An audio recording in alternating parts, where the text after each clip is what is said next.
大家好，欢迎观看艾伦会红叶频道星期8新闻。相信很多市民都被今天凌晨的狂风惊醒，并且今天早上可以看到很多里贾纳市民都在忙着清理门前的积雪，勘察自家房屋的损失，以及找回不知道是不是自己的垃圾桶。现在就让我们来连线前方记者 Alan， 让他给大家详细介绍一下暴风雪后里贾纳的情况。Alan 你好。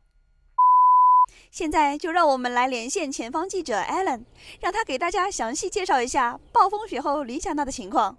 Alan 你好。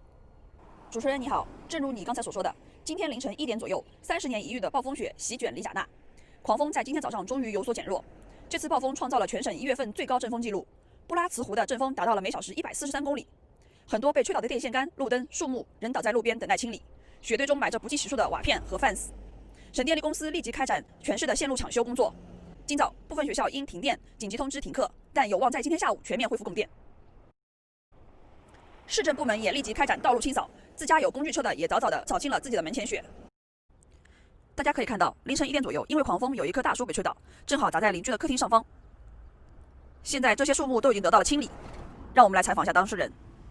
The trees in front of my house were going crazy, and I became really worried. So I went to the basement, and I didn't sleep, which I'm sure most people didn't. There's so much banging, and then in the morning I got up, and the tree right outside my bedroom window had fallen, sort of a 50-foot looking tree.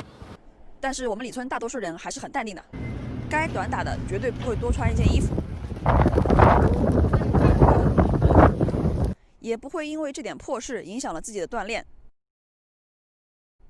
主持人，谢谢艾伦发回的报道。有关部门提醒广大市民，宅家做好防范措施，出门注意行车安全。Take care， 拜拜。